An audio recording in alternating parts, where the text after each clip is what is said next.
Greetings and salutations, everybody. Welcome to the EndorRejects. My name is Elmiir, and as always, I'm joined by the Scout Trooper with a backup plan. Drahko, how are you? Doing well, thank you. Good.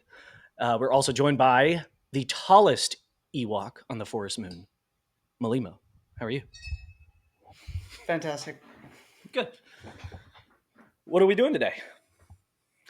Today we are watching episode 2 of season 1 Andor, leading into season 2 coming up in just a few weeks now. Right. So we're just going to jump straight in. Cool.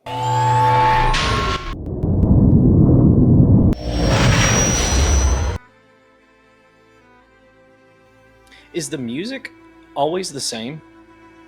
It doesn't feel like it. Because in Loki, there was one episode where they changed like the Marvel stinger tag thing into like some kind of weird different composition of it. I was thinking maybe they use different instruments for every intro. I wonder if their clothing is like repurposed rebellion stuff. It's an excellent point because you can definitely see a lot of the oranges and the yellows and the vests. Yeah. And it's all the same like material. Yeah, that's a fantastic point. Wonder what they were mining out of that. Yeah. Kyber. Possibly. I just wish they gave us a timeline for how many years back that those flashbacks are. Mhm. Do you know what they call him? The Time Grappler. Ah, that's such a cool name. The Yeah. Time Grappler. That's a movie or a TV show in and of itself. Good gracious. Right? I remember that being part of the first trailer. The first trailer opening with him striking the anvil or whatever it is. And I just Mhm. remember being like, oh, this is a different Star Wars we're going with. Okay, cool, I'm in. Read it to him, P. I kick again. Speak now. Read it. Bubba Bix. Mix has nothing to do with Well, this. then who told these primo bastards about Canary? I won't forget this. Mm-hmm.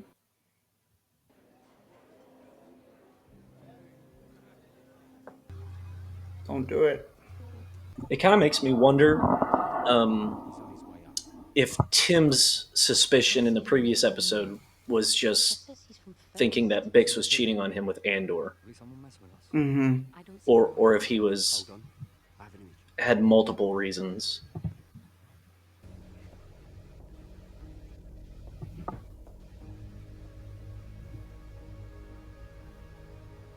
Wonder what that look was for. I couldn't sleep. But if it's not a good time. No. I'll say 12, son, just to be prudent. Will you be sitting up with us, son? You think I should?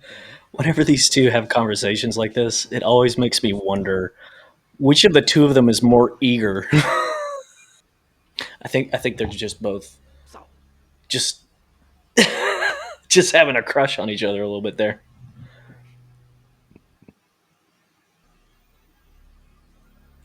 Kindred spirits. Yeah, very much.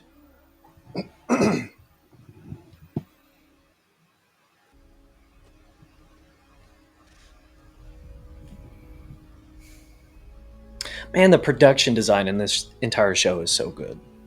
Mm-hmm. Every single set that they're in.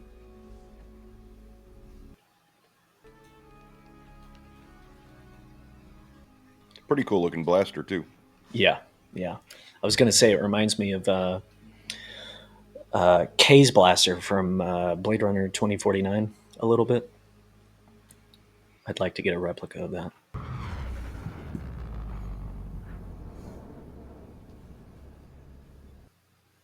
Optimized landing. Landing scanned and locked. How long a walk this time? I would conquer my fear of heights if I could have that ship.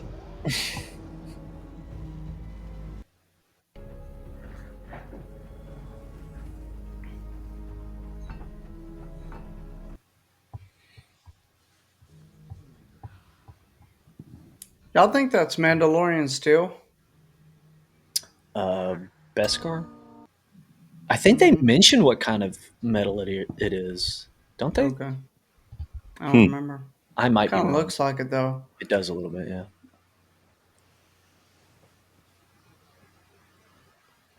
This guy's weird. Yeah. What are you doing? I mean, Couldn't sleep. there is a way to do that without looking creepy. Tell me you've got. It's a very thin line between endearing and creepy as hell. Can you open up the yard for me this morning? I'm sure I had some clothes in here. Why do we need comms? Here we go. You could just come in to tell me. You haven't been listening to me, have you?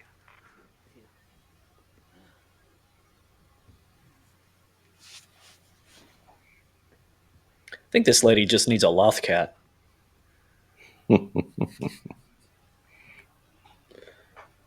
Oh, never noticed the I didn't either. uh, Like a Tuscans. banta. Wonder why he still has that. It's the only thing he's got from home. Why would you want to hold on to it if you're trying to separate yourself from it? He's not. He's trying to find his sister. He's not trying to separate himself from it.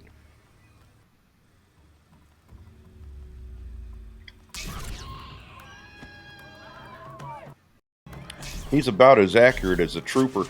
Mhm.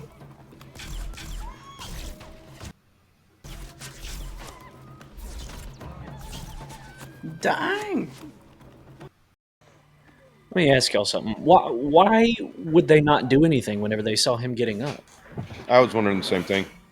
Why wait till he shoots? Why not just start shooting him so he doesn't hit her? Yeah. Or Yeah, I shout thought the same at the thing. very least. I think as kids, they're gonna hesitate. There's no room for doubt on the path to. They're falling asleep to his motivational message.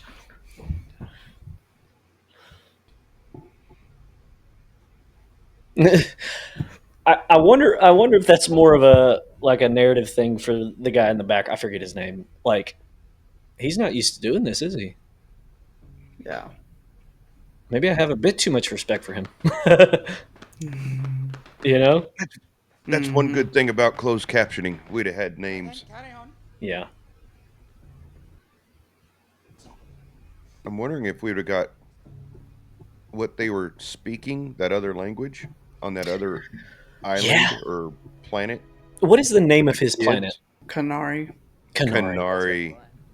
It might just be as simple as Kanaran, Stacked up. the language. Hmm. Crazy, right? Just. I'll stay. Now it's you. I can't help but empathize so deeply with Luthen here. Rather not. My introverted ass. Who's who you talking to these days? Look at Boosters.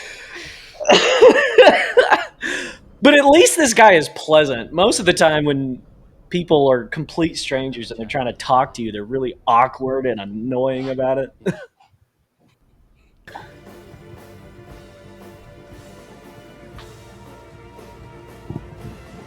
That's it? That's it. Dang it! The more that Luthen is on screen, the more I like him. Yeah. It's He's probably a great character. It's probably because I empathize with him very deeply. At least on a personality basis. Just that look he gives him, just... And I just want to notate that at the end there with the drum heavy sequence, Yeah, we don't get a whole lot of that in Star Wars. Yeah. I Yeah. like it.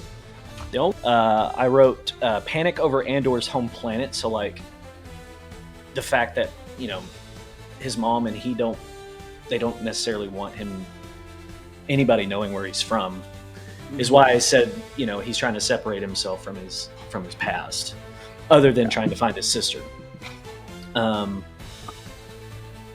And then, for what, again, just in terms of espionage shows, I miss so much. And it really does require multiple views of every episode. I knew subconsciously that Biggs had called, basically called for a buyer, and that buyer was Luthen. And I think we learn in the next episode how Luthen knows Andor. The only really noteworthy things for me were kind of what you were talking about. Like, it was very interesting to see how far they're willing to go as far as to who have you told and why is it such a secret, Right. that you're from Kenari. Like, why in that of itself is such a secret? Because that's an easy way to identify somebody. That's true. Everybody from Kenari's dead. Yeah. I was gonna add, because that planet has something wrong with it, because there's evidently a big mining thing going on before everybody had to turn tail and leave, and just the simple fact that everyone is dead, and it's just they're framing it as the mystery box. What is going on in these flashbacks? What's happening? Is the poison a result of the industrial equipment, or is it a line like an ore that they hit or something? The mining activities left the planet environmentally devastated with toxic conditions that the adults were unable to survive. The only survivors were a group of children who were left to fend for themselves in the harsh environment. After the disaster, Kenari was considered toxic and placed under imperial prohibition. So that makes me wonder why the kids weren't affected by it. But it shows They were later working on. in the mines. Right. It shows later on that Cassian is affected by it. Honestly, whenever you had proposed a question on who's, I think the bigger guy, he's already like, he's a little bit older. Yeah. I think he's like, But he's super very gung-ho. like I think he's like boots. He's knee deep in it. Yeah, Versus he wants to be Cyril he wants to be an still- imperial officer so bad. You can smell it on him.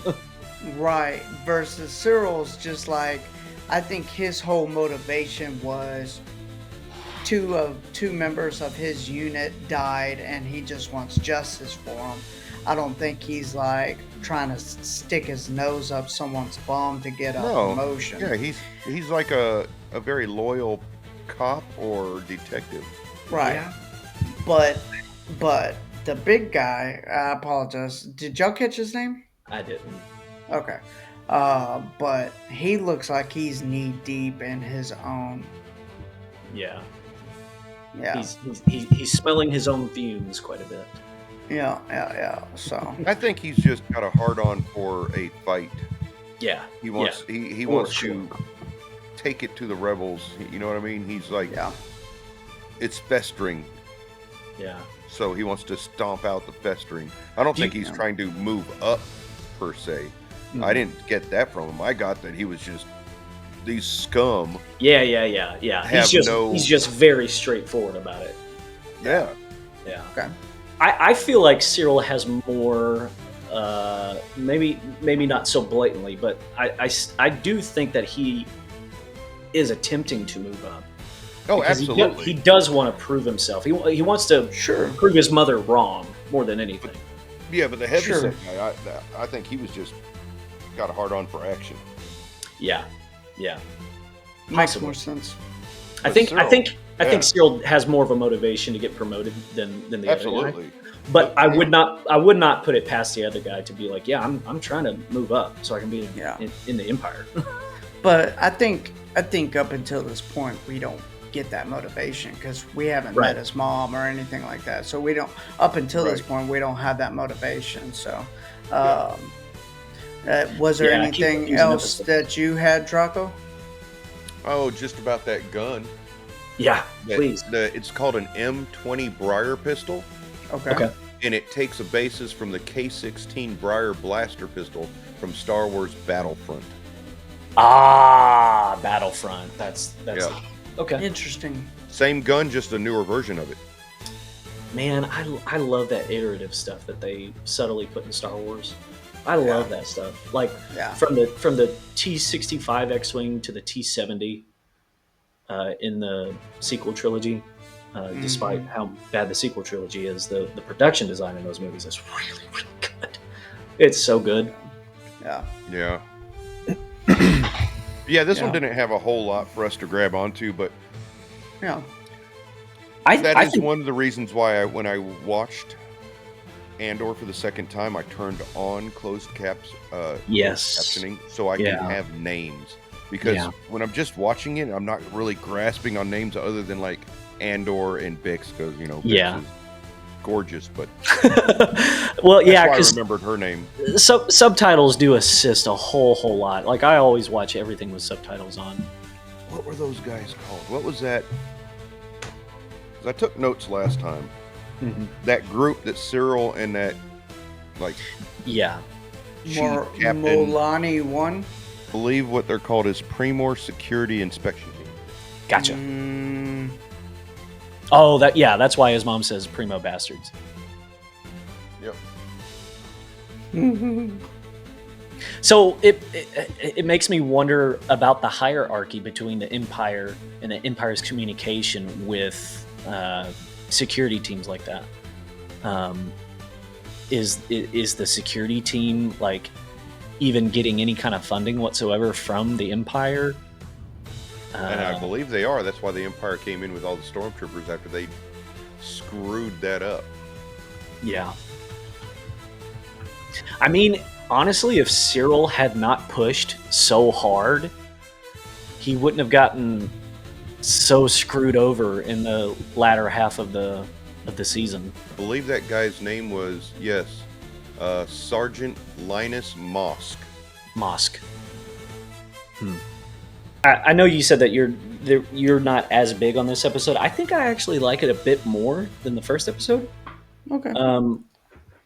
And it could have just been because I was taking notes this time. I was just noticing different things to kind of like world building, just subtle world building stuff. Yes. Sure. and- Sure. Like just Cassian's, what's his mom's name? Morva? Marva? Yeah. Marva? Marva. Just that house in general. Like Yeah. I looked at it, I was like, man, I could live there. Yeah. Yeah. Like It definitely looked homey. yeah, and whenever she went into Cassian's room, he still had the blowgun. And it's just and we didn't notice that bantha the first time. Yeah. And also it's got different textures. So you had like Yeah. kind of a The red brick. the red brick with the kind of concrete shell. But yeah. It definitely had some hominess to it. It's not that I didn't like the episode, it's just like I just didn't grab as much on this one. But as y'all both alluded to, yeah, the world building itself. Of course, I actually do like the flashbacks, bringing it back from Yeah. last week. I like that Yeah. you actually can't understand what they're saying, and you're just yeah. just kind of deciphering from their emotions, their Yeah. physical, and just what's going on. So Yeah. I normally hate flashback sequences. Unequivocally. I can't stand them as a narrative point. But I really, really like these flashbacks because there's so much that you can there almost every single, frame, there's something to pick apart and kind of like again the world building. Because I didn't notice the clothing the first few times I watched the show. yeah.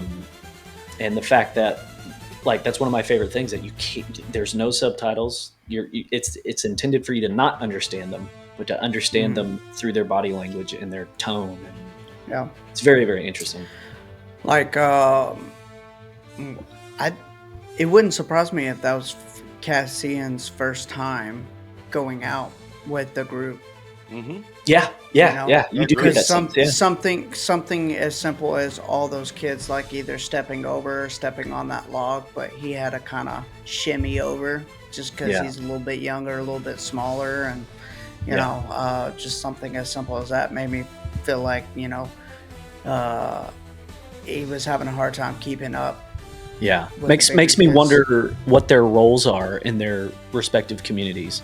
Like, what was Cassian's role? Because he's very much not a forager, because he would have known how to traverse falling over trees and stuff like that. We don't even know how long they had to Yeah. be in those roles. Like their parents all could have been killed, like 10 days ago. 5 months ago or whatever. Yeah. I still don't understand it because it wasn't explained very well. But like, why wasn't there any women? Were they all in the mine as well? Yeah, that's another one of those conflicting points that I was talking about earlier. Like somebody's staying home. Yeah, the women. Some women would have been alive. Some men would have been alive. Right, some older men. They would have been back. Unless they were slave camps and then everybody had to work. That's a great point. That's a good point. Either that or the Empire just killed all the adults for some reason intentionally to cover up. Yeah, something. That too. Maybe the kids got to hide out or something like. The parents knew something was coming, so all the kids hid in a particular area. Until maybe the Empire was like, event happened. Yeah, maybe the Empire was like, there's a gas leak anyway. Let's just let the gas kill the children. We don't have to worry about them. I don't even think the Empire cared about it, or one way or the other. They're just like, well, it killed them. But I don't think they were like, well, we got to go kill the children. No. That's what I mean. Like, there's no point in trying to kill the children, so let's just let the gas leak kill them. Or starvation. Yeah. I mean, your kids on their own, they're gonna die eventually. You would think. Yeah. Or make it, but that's the whole thing. Is there's not very many people, and that's what they were talking about in that little room where those two guys were. Yeah, like that security checkpoint thing or whatever that was. Cargo checkpoint. Yeah. I mean, I like I was saying, I just feel like there was way more in this episode for me personally to grab onto and question. I enjoyed it. I mean, it told the story that we needed to hear about why Cassian's doing the things that he's doing. Yeah. I mean, he's doing it he's been in that fight since he was 6 years old, is what he said in Rogue One. Yeah. And now they're showing him in that fight from a very young age. I wonder if he has been taking breaks over these past several years since 6 years old, like just trying to hide out a little bit and then pick his battles where he can, and because he doesn't have an official way of fighting back until he meets Luthen. No, he's been fighting back ever since he was 6. Yeah. I mean, why do you think he's been taking all those stealth runs without anybody knowing where he was going? Right. I mean, I don't think he was. Nah, he didn't become the way he was overnight.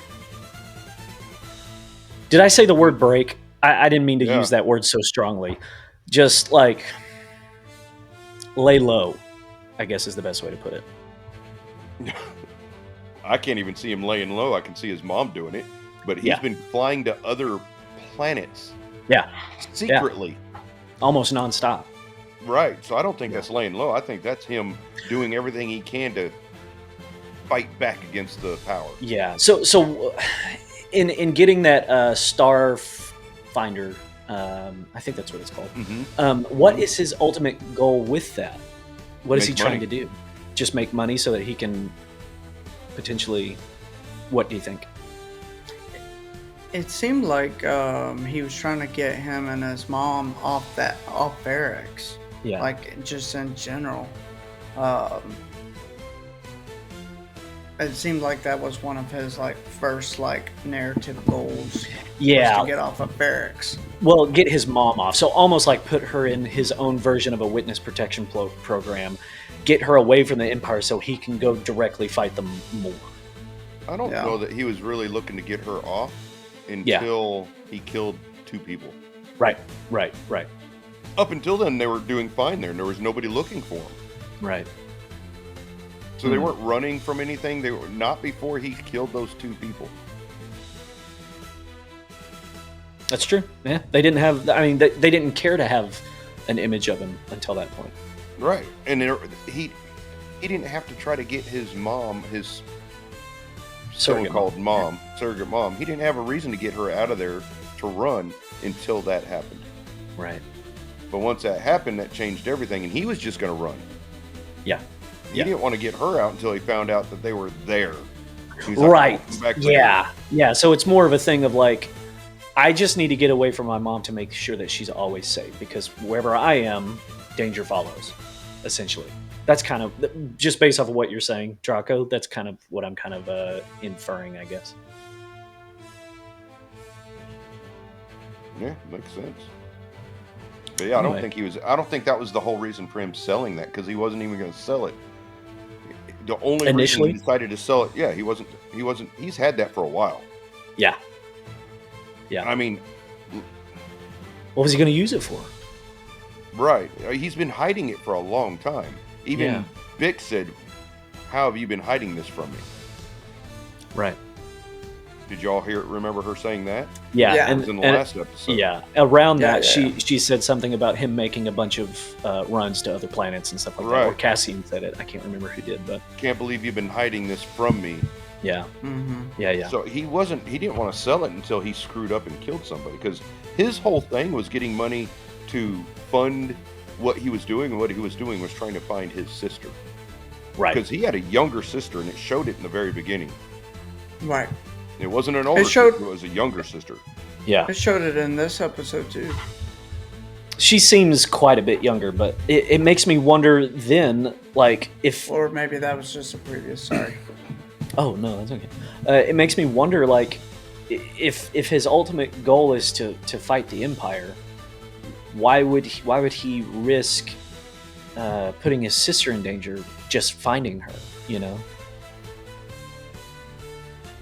Because that does put her in significant danger if he's going to fight the Empire. Does she know something that we, the audience, don't know yet? I think he's just trying to find her because he got split up from her when Marva took him from his planet. Mm-hmm. She took him away. She didn't take his sister with him, because his sister was still back at camp with all the rest of the kids. Sure. And he was inside that starship where she found him. Yeah. She didn't know he had a sister or even a family. She just right. get him out so they don't kill him. Right. But ever since, he's been trying to find her. So other than sentimental reasons, why would he be looking for his sister? Who needs another reason other than sentimental? I mean, again, if your plan is to fight the Empire... I don't think that was his plan, though. And that was a point I was going to bring up, because I know we made it earlier too, but I don't think he was trying to fight the Empire per se. I think his main focus that's the point that I was trying to make earlier, was the laying low thing. Like, he's been in this fight since he was 6 years old, but not directly, is what I'm trying to say. Right. Like, he I think so too. Drahko was pretty emphatic that he's been doing it this entire time. Well, that's because he said that. Right. Well, yeah, that's true. I think in a sense, if you look at it from a certain point of view, that the fact that his parents probably died because of the Empire. Mm-hmm. So he's like, I've been a part of this since I was 6 years old. And it's not like he's been personally fighting against. I think in this, you also got to understand, we're in this like small little clip view of his life. And right now, his only thing that we know of is that he wants to find a sister. Yeah. And because he gets shaken down, that ruins him finding his sister. Yep. And now there's a little bit of like, having to steer away from the Empire and the primo bastards, and but and that sort of thing. despite the fact that he says in Rogue One, I've been in this fight since I was 6 years old, I never really assumed that he's literally directly been part of the fight. He's just hated the Empire since he was 6 years old. Sure. Yeah, there hasn't been a rebellion force. Right. His And whole life. so whenever I say taking breaks or laying low, that's why I brought it up to begin with, because he's not directly in a fight with them, and he's not in the fight until Luthen recruits him. Officially. Not even then, because if I remember right, in Rogue One, he's just a contractor, right? He just contracted help. Yeah. I don't think he's really a part of the rebellion per se until What's-Her-Noodle, Urso, gets him like actually involved. Mm-hmm. I think he's just a contracted help. Like he doesn't like the Empire, so they both hate the same thing. Right. The enemy of my enemy is my friend. He isn't per se a rebel. So you're saying he's just a mercenary? Yes. Yeah. That's kind of what I've been thinking this whole time. He's just doing what he needs to do to get by. Like what benefits him and his family and his ideals. Because it always seemed like since when did season 1 of Andor come out? 2022. 22. So ever since I saw it the first time, I was like, he's not really fighting the Empire per se, you know. Thank you so much, guys, for joining us on this episode rewatch of Andor. Keep in mind, we are going to do all of season 1 in preparation for season 2. The three of us are really, really looking forward to it, and we hope you are too. So anyway, stay tuned, and gentlemen, say goodbye. Goodbye, gentlemen. Goodbye, everybody. May the Force be with you.